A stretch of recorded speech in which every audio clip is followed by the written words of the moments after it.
Hello, hey, and welcome to the course Launch Your Podcast, the Beginner's Guide to Podcast. And yeah. Okay. My name is Samuel Adie, the Chief Troublemaker at Podlove, and your guide for this course.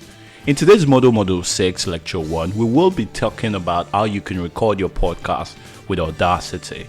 And at the end of this module, you should be able to do the following. 1. Organize content for your podcast in one folder. 2. Explain what Audacity is. 3. Install Audacity on your system. 4. Set the initial recording settings best for your show. And finally, record your first podcast on Audacity.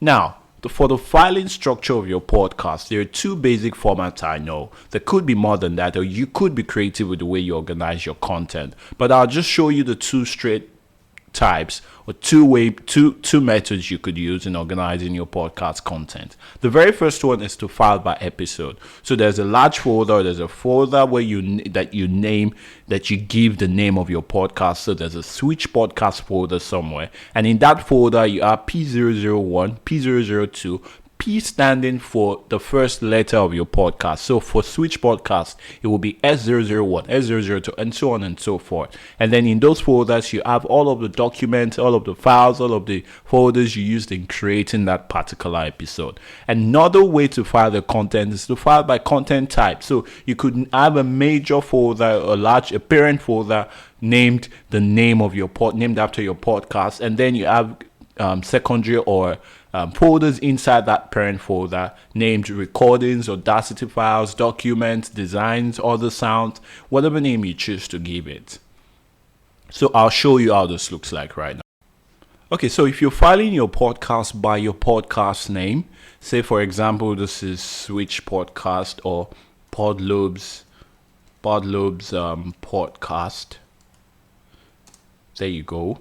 If you're filing by episode, once you create a folder called podcast, Podlove's podcast, so the name of your podcast, you can make this bigger, and then you create other folders. So you can have P001 named after that particular episode, P002 so you keep creating the folders as it goes, and then you have one more folder that contains other files that don't necessarily fall under one of this into one or two or three of these folders. It could be documents, it could be media files you downloaded online, it could be extra sounds and all of that. So I'm just going to click open up on one folder, and then in that episode folder, P001 in this case, you can have other things like Audacity, where you store up all of your Audacity files and recordings. You can have designs where you store up all your design work. Maybe you're designing yourself, Photoshop, Works, CorelDRAW, whatever software you're using to design, or maybe Canva.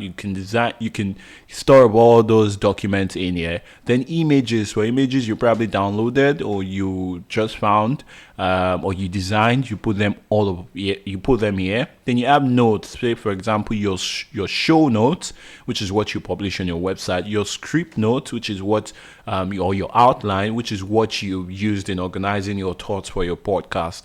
And then you have the recordings that stores all the raw audio files that you used in creating your podcast. So this is filing your podcast content by episode type.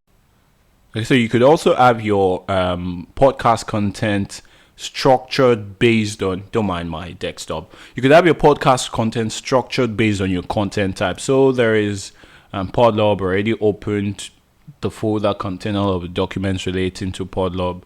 And then you can see channels, there's Razor, and there's Switch. This is where I'm coming to. So this is arranged based on the content type. So I have the Audacity files where I add folders again based on number of episodes out, and in each episode you can find the Audacity files used in creating what you need to used in creating the Audacity what am I saying used in creating the episode. So under designs, same thing, downloaded images, shots with guests, website images. You can have anything under this based on what kind of podcast you're hosting. And then you would also have, why is this taking time? Okay, you will also have documents that has all of the documents, email list, formats, interview questions, scripts, show notes, depending on you. Everything that it's docs, PDF, Excel, or PowerPoint, everything under. Then episodes. So every single episode falls in down here, and you can have it as many. I've not updated this yet, but you can have it as many episodes that you have. Other sounds has to do with the sounds I use and using my background sounds, intros, and all that should fall under this category.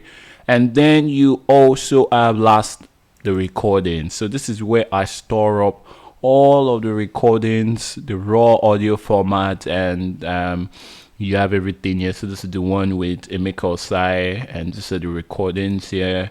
This is the one with Bruno Aikino. This is the one with Dr. Enreta of the Lagos Business School. So you have Zoom. I use my Zoom and the H5 recorder to do this. And there is also the one of Mark Zuckerberg's visit to Nigeria with Boston Tijan. So that's how you have it structured out in your folder. So whichever one works best for you, great. So having discussed about your filing structure, we want to take a look at what exactly Audacity is all about. Audacity is a free open source cross-platform audio software for multi-track recording and editing. Simply put, it's that software that allows you to edit audio.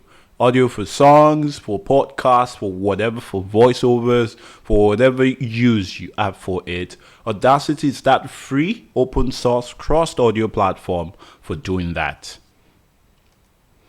Now, it's the most popular downloadable audio editor you have out there. And of course, because it's so ideal for podcasters looking to record their shows without having to spend any money on software. Also for music producers who also looking, hobbyists are also looking to produce music, Audacity is the software for them. And of course, it's popular because it is free for use. There are also many effects and filters available to amplify your audio data. It allows you edit, tweak these things, and just, create something out of something suitable, something enjoyable out of that audio data that you have with you. The most impressive feature, which is probably the most impressive feature for me, is the ability to sample unwanted noises from the audio track and remove the noise from the entire audio file out there. It brings it out for you. So say you have ambient and you've recorded say 4 to 5 seconds audio without saying anything into your mic. With Audacity, you can remove to a large extent without having to distort the audio. You can remove to a large extent the background noise. But of course, why put a background noise in your audio in the first place? Try and avoid it as much as possible. Also, it's a multi-level track recording software. So I'm going to show you something right now. What you have here, this is one track, which is probably my voice, and this is another track. So it's a multi-level track editing software where you can edit individual sounds on its own, amplify one sound while some other one is slow, create a background, and so on and so forth. Now, when you launch Audacity, that's after you've installed it, there are different parts of the software. What you have up here, where you have file, edit, view, transport, tracks, generate, effect, analyze, help. This is what you call the menu. That's closely followed by the upper dock that contains all of the features that you need to edit your software. To edit your audio, I beg your pardon. And then there is the time dock. The time dock, this is in seconds, although you can make it in minutes, you can make it in hours, you can make it in milliseconds. But the timeline allows you to identify the spots you want to edit or even add tags and marks to it to allow you go to those areas you want to edit when you want to edit it. Then there is a work area where you have the whole sound waves, tracks, and all that, where you can see in real time how your sound waves looks like and work from there. Then there is a lower dock that contains the project rate, whether you want it to snap to something or not, the selection start, the end, whether you want it to start from the end or whether you want selection to be based on the end or the length. You also want to look at the audio position, the current audio position, and so on and so forth. That's where you can do all the selections. So this is just an overview of what Audacity is all about. Now, for the upper dock, there are different parts of it. There is the transport bar where you have the pause, play, record, fast forward to the beginning, fast forward to backward to the beginning, to the end, the record button. All this falls under the transport toolbar. For the tools toolbar, this is what you actually use in editing Audacity. It's what I call the editing toolbar. Although you could have it also here where you can cut, paste, save on clipboard, but this is what allows you to transform your Audacity. This is your selection bar. We'll talk a lot more about this when we're looking to edit in Audacity. Then there's also the recording meter that shows you the volume of your recording. You want to make sure that your voice falls between 12 and 6. Let it not go beyond 6. It's too low when it's below 12. So let it go between minus 12 and minus 6. It shouldn't get to 0, or else your audio will be clipping. Now this is a playback meter. So when you hit stop and you play back what you recorded, this is the bar that continues. There's a green, yellow, and when it starts eating red, then your recording is poor. When it's green, it's fine. So you want to make sure you monitor all about that while you're recording or while you're even playing it back. Now there's a mixer toolbar where you can increase the volume of your recording, which is where you have this microphone, or you can reduce it. This is for playback. You can reduce the volume of the playback. There's also the edit bar where you can cut, paste, trim, until probably when we're heading to the next class I'll be able to. Then there's undo, redo, time something. Then there's a zoom in, zoom out. Then this is when you want to fit the whole. I use this a lot when you need to fit the whole audio data to the screen. You need it to fit. And then this is also the playback volume. You could make it play at a faster rate. That's the transcription toolbar. You can make it play at a faster rate or at a slower rate. There's also the device toolbar where you make sure that yes, your Audacity can see your microphone or your recording device.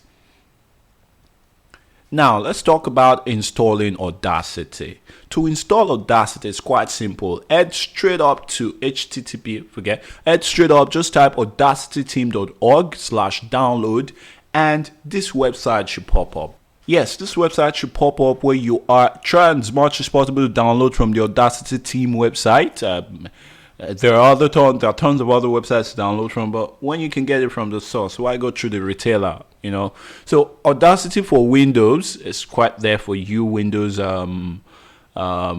users, and there's also the appropriate audio drivers for Windows 10.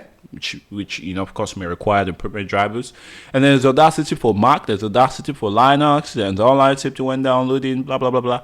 But of course, how you do your downloading, just hit download, stuff starts loading down here. Once it's done, you click on it. I'm not going to download this now because I have it already installed on my laptop. So you just hit, once it's done, you click on it, it launches, and then you install your audio software. It's as simple as that. So this is me trying to launch Audacity. So it's somewhere around here. It's always on my my Windows and my screen. And then I'm launching Audacity. Do I need to tell you that? No. So wait for it.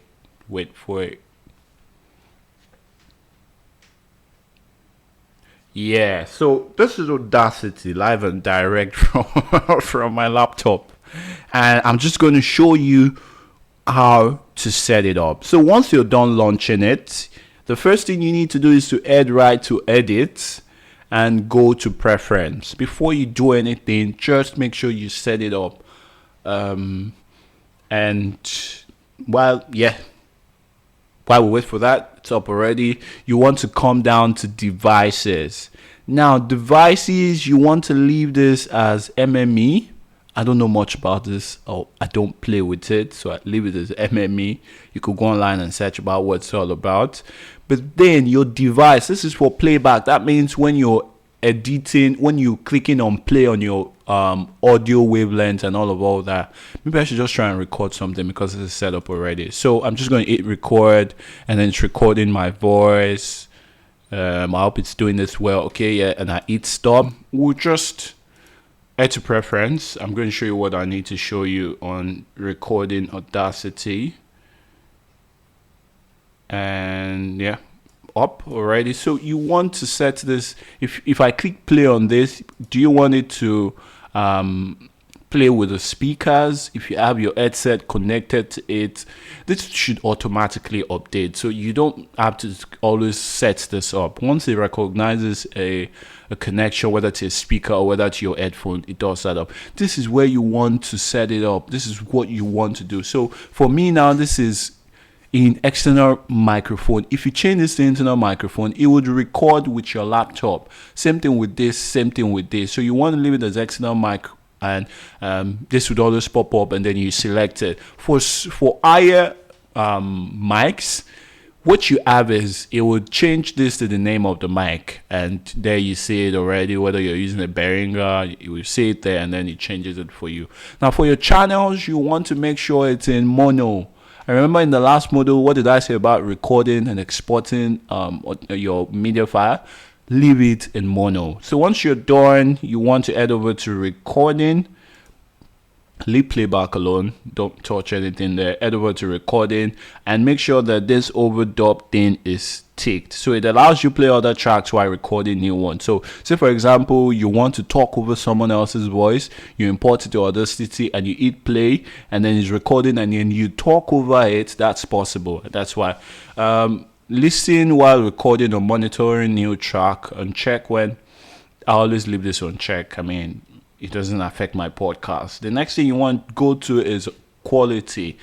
Yes, this is where you need to set it up. So some people go for 48 kilohertz. I advise you not to go way above that. So I use 44.1 kilohertz or 44 100 hertz. You could use 48 kilohertz, but I use 41. I don't know. I just use this and it works well for me. You also don't want to go beyond 24 bits. You don't need this heavy file, so just leave it at 24 bits and make sure that it's at high quality, and the shape, make it shaped. High quality too, for high quality conversion sample rate. For the detail, make it shaped. It works well for me. Some people use triangle. There's a lot more detail to this, but this works fine, so I'm not going to bore you with all the details. The next thing, you don't need interface, just head right to libraries.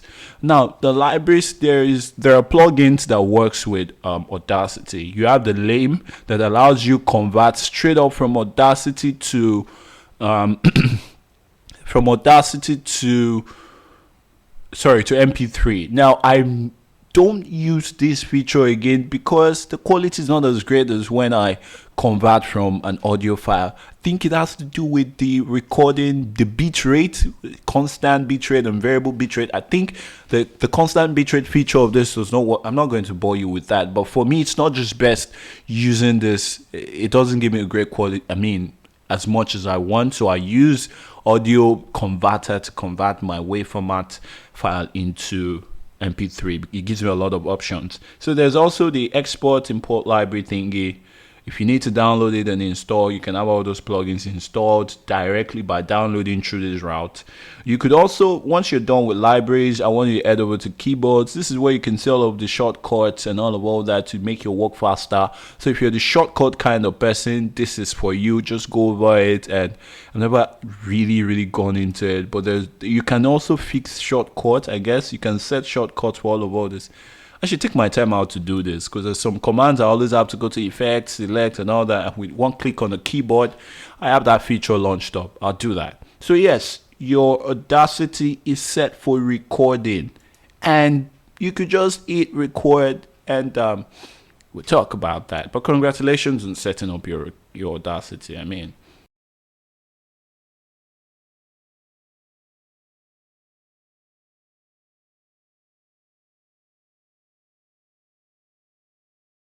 now, with your Audacity launched, the very first thing you want to do is to make sure that your mics are selected. That is, for me, I'm using the Zoom H series microphone, and I need this output using my mic, my speakers, or my laptop speakers, whichever one is connected. But you need to make sure that all these are set. Your host should be Windows Direct Zap. This is the latest one for Windows 8, Windows 7, but I mean, this one is what I use less because it gives less latency and all about that. So I go with Windows Direct Zap, and I make sure my mic is selected here. I make sure that this is in mono. Remember the last thing I said about mono in our last module. And then your speakers for playback. Playback is, okay, when you stop recording and you want to hear it and you click play, through which device do you want it to play? Is that correct at all? But the basic thing, the idea is when you hit play, what device should it play through? Is it through your laptop? Depending on what you have. Most times it's always your laptop or your headphone. So if you want to play it through your laptop, it plays it through that. If you want to play it through your headphones, it plays it through that, or your speakers, or whatever monitor is connected to it. Now, one other thing you want, so say for example, you can't find your mic or you can't select any of all this. One thing you want to try out is to come to transport and rescan audio devices. Now you wait till this portion blinks. Okay, it just did. So once it blinks, and then you can go back and search for your mic. If it's there, great for you. For some, it's written external mic. Once that external mic comes up, it means it's seeing your mic. For other microphones, it can read the names of the microphone, but external mic is what it sees most of the time. So once that's done, if you still cannot see, then you need to shut down Audacity, restart it. If that does not work, then you probably need to leave it connected to the system and restart the whole system, and that should work. So once all that is set in place, the next thing you need to do is to check your recording level. So this mic represents the recording. You don't want to leave this at 100. You want to put it at something like 50. So it gives you room to amplify, to increase the volume if need be. Your playback volume should be somewhere around there. Of course, I mean, when you hit play, it shouldn't be too loud. It shouldn't be too low. The other thing you want to do, the most important thing you need to do after you've made sure that all the settings are in place, which is the first thing you need to do, you need to make test recordings. So I'm going to hit record right away, and mic testing 1 to talk about it, just to make sure that yes, it can recognize. You can see that, okay, I'm not going to explain this wavelength yet, but it's just a test recording. So mic testing 1 2 all right, so let's play this back and just to make sure that yes, you can recognize. You can see that, okay, I'm not going to explain this wavelength yet, but so from what you see, it's recorded well. But I want to talk a little bit about this waveform. Now, the higher these waveforms are, the louder they are. So this part is louder than this part, and this part is louder than this part. So say I record again and I record silently, I don't make noise, so I move back a little bit. So hi, welcome to this exciting episode. I just want to tell you that I'm excited to be your host, and thank you for joining. So you can see now when I increased my voice, you could see the wavelength going higher and higher and higher. Now take a look at what is happening here. This meter gives you an idea. Why is my laptop even like this? So I'm just going to stop this recording, and I'll close this. Now this meter here gives you an idea of what is happening to your audio. So when it goes red, it means it's clipping. It means it's reaching the roof, the boundary. It's exceeding the boundary when it goes red. You want to record between 12 and 6 when it's yellow and when it's green. You don't want to go below 12. You don't want to go above 6. I know that's hard, but it takes practice for you to do that. Your best recordings come when it is between 12 and 6. You can do that by reducing the recording volume if you want to stay close to your mic. You see, I'm reducing the recording volume, and that should take it lower. So All right, or I can do that because I'm using a recorder down here, so I could reduce that here and have it pick me exactly. So even when I talk louder, I can still stay within the 12 to 6 boundary. Look at the waveform also. See how shorter it is compared to what we had previously when I was busting air into the mics and I was giving you all terrible kinds of noise. So let's stop this and see how it plays out. So I'm just going to zoom out. Oh, this is terrible wavelength. This meter here gives you an idea of what is happening to your audio. So when it goes red, it means it's clipping. It means it's reaching the roof, the boundary, it's exceeding. So as you can see right now, this recording for me is terrible because you could see all the sharp spikes up and up and up. You want it to look somewhat like this. You don't want all those clips, so it can give you room to work on your recording. So when you're also recording, I advise that you give dead space. You give, say, 6 to 12 seconds of silence.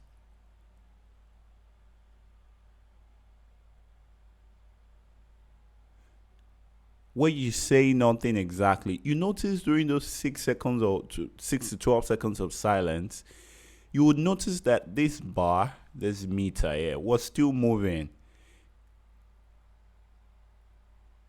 Yes, because there are still some ambient noise in the background. If I amplify this, you're going to hear it.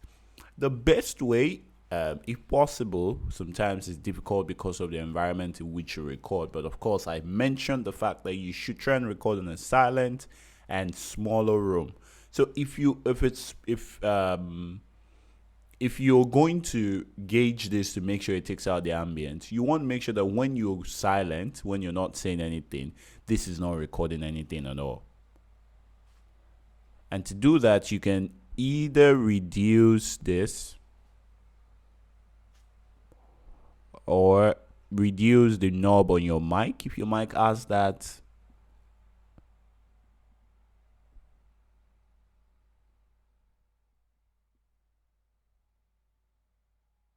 Okay, so that's out of it, and now I'm recording with no ambient noise. If I keep short, you're not going to see the meter read anything. So this is where you want to be, really. It can be difficult at times because of the environment in which you record. But one thing you can do is to record in a silent room that is not as empty as moving into a new house, as couch, as chairs, a bed, something that not hard surfaces, something that can absorb the sounds and all that. And you want it to make sure it's smaller so that sound doesn't have to travel long distances and return back into your mic as echo. So I'm just going to increase this a little bit up. Let me stop this and hit play.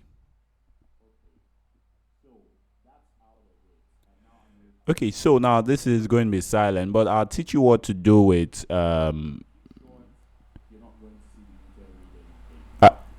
I'll teach you what you can do with this. You could just amplify it. If I amplify it right away, I'm supposed to do this when we're talking about editing, but I'll just show you. Let's amplify again. Okay, yeah. There you go. I'll keep this a 7. Oh, 8 is fine. And you see, whoop, it goes larger, it goes longer. And now if I hit play to be louder, then. So that's out of it. And now I'm recording with no ambient noise. If I keep short, you're not going to see the meter. All right. So aside that, you also need to remember that once you're done, it's not saved yet. If I close this now, I've lost all my recordings. I've lost everything I need. So you want to make sure that once this is opened, you want to make sure that once you're done, you come down here, File or Control S or Command S, depending on what kind of laptop you're using, and you save your file.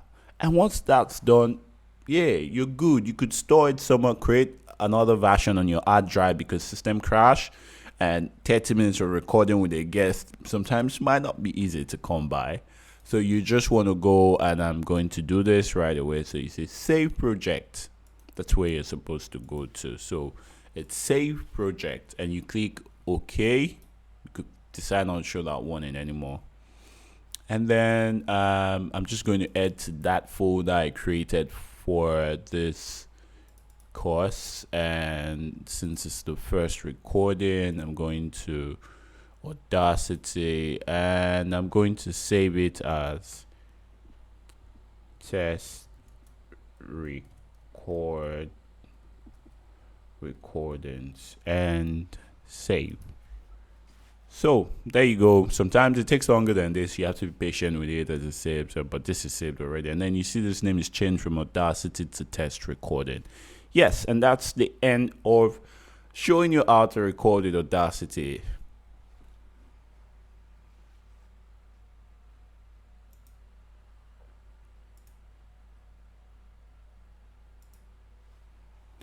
Alright, so congratulations once again. Like, for every stage, you deserve a trophy for every single stage. Of course, I'm not going to let you go without an action point. Yeah. So this is what I want you to do. Choose a filing structure and create your own podcast folder. Install Audacity on your computer and launch it, explore it, play with it, look at what the menu looks like, and in correlation to what I showed you in this lecture. And then I need you to record a demo podcast about what your show would look like and your expectations for it. Any questions or suggestions? Email them to me at samueladiri@podlove.com. And in our next model 6 lecture 2, I will be showing you how to edit your podcast with Audacity. I remain Samuel Adiri, aka the Chief Troublemaker at Podlove, and this is me saying bye for now. I'll see you in lecture 2.